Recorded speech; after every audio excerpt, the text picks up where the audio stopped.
Introduction: the circle we don't see. There is a strange pattern that lives in the human heart. A quiet, invisible circle that pulls us back to the same kind of pain, the same kind of people, the same kind of heartbreak, over and over again. We think it's coincidence. We tell ourselves, next time will be different. We change faces, names, circumstances, but somehow, the story feels the same. Only the scenery changes. You meet someone new, and for a moment, it feels like light breaking through clouds. You promise yourself you've learned your lesson, you've grown, you've healed.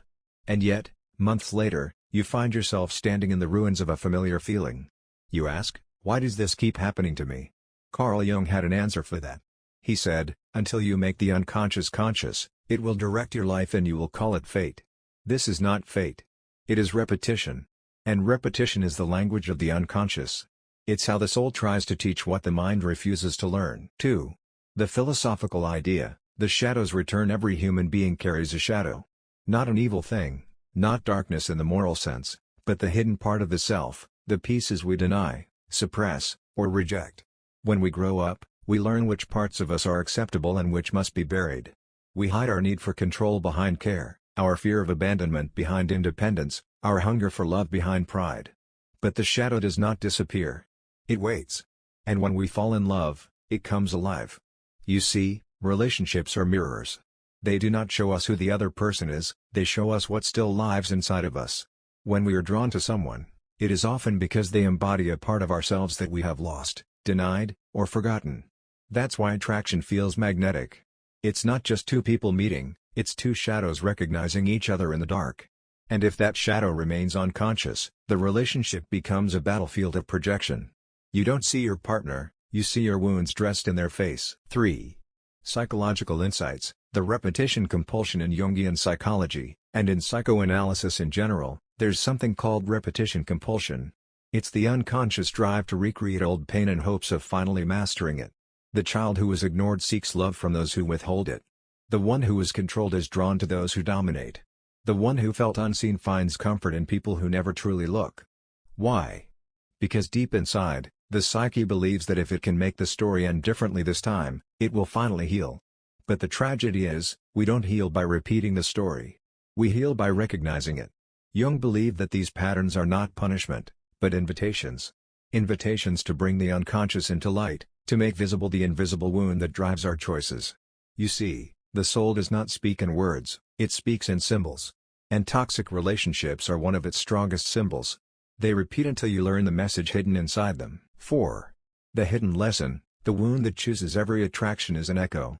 A vibration from something unfinished within you. You are not drawn to people by accident. You are drawn by familiarity, by the energy of what you already know, even if it hurts. The child who grew up begging for love will often find partners who make them beg again, not because they enjoy pain, but because that's the only version of love they were ever taught to recognize. The girl who learned that love must be earned will find lovers who make her prove it. The man who learned that love is control will find himself controlling or being controlled. These are not random tragedies. They are repetitions, the psyche replaying the scene until you finally stop and say, this is not love.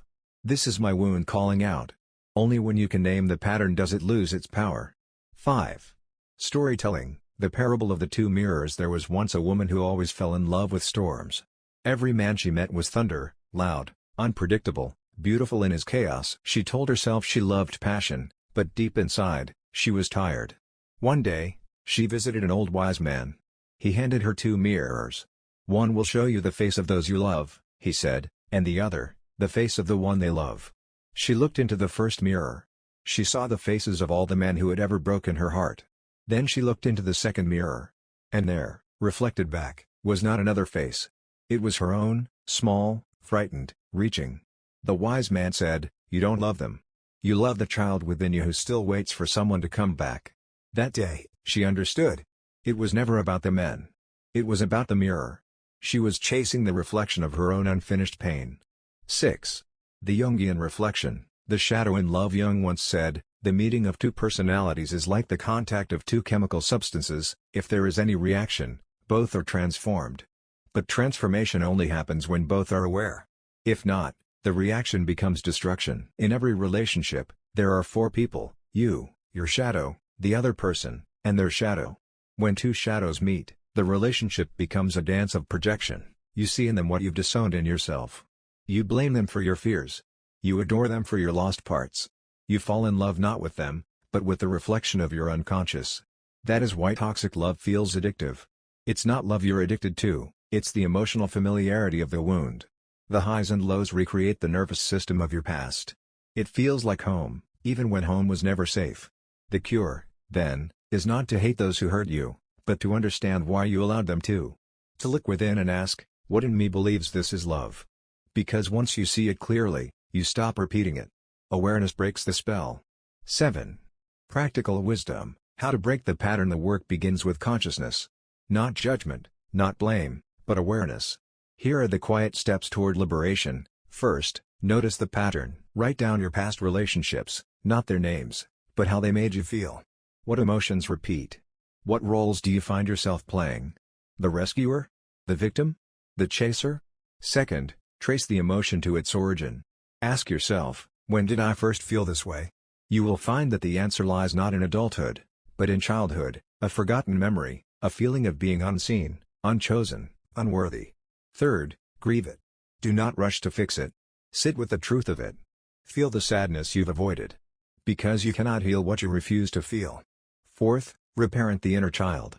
Show the part of you that is still waiting for love that you are here now. You can give the safety that no one gave you. You can end the cycle by being the parent you needed. And finally, choose differently, not out of fear, but out of awareness. Real love will feel calm, not chaotic. It will grow in silence, not drama. It will not demand that you shrink to be loved. It will invite you to expand. 8. The deeper reflection. Love is a mirror of consciousness. Love is not supposed to complete you, it's supposed to reveal you. Each relationship is a teacher, some teaching through tenderness, others through pain. Jung believed that the purpose of all relationships is not happiness, but wholeness. And wholeness often comes with suffering, because to become whole, you must meet the parts of yourself that were once lost. So, if you find yourself repeating the same toxic cycle, don't despise it. It is not a curse. It is an invitation, your psyche's way of saying, there is still something here to see, something to heal. The moment you face the pattern with consciousness, it dissolves. The wound becomes wisdom. The pain becomes light. And you realize, you were never a victim of others, only of your own unawareness. 9. Conclusion. The end of the circle. When you understand why you repeated, you stop repeating. The circle breaks, and something within you exhales for the first time in years. You no longer crave chaos. You no longer confuse intensity for intimacy. You no longer chase those who make you feel small. Because once you love yourself consciously, you cannot love unconsciously again. The heart, healed by awareness, will not settle for half-light. It will wait for what reflects its wholeness, not its wound. And that is how the cycle ends. So if you ever wonder why you keep meeting the same kind of pain, remember Jung's wisdom: the psyche repeats what it cannot resolve, not to punish you, but to free you. The lesson will appear in different faces until you finally recognize that the real lesson was never about them, it was about you. May you stop chasing what hurts, and start listening to what heals. May you see that every toxic love was only a mirror, showing you where you had forgotten your own worth. When you remember it, the mirror breaks. And all that remains is peace. 10. The transformation. From pattern to power. There comes a sacred moment in every soul's journey, a quiet, decisive turning point, when you finally say, enough. Not with anger, not with bitterness, but with a deep knowing that you have learned what you were meant to learn. That moment is the birth of consciousness. When you awaken to your own patterns, you are no longer their prisoner. You become their witness, and the witness is always free. This is where transformation begins. Jung believed that everything the unconscious hides is trying to reach consciousness, and that healing is simply the process of illumination. The pain of toxic love, then, is not senseless.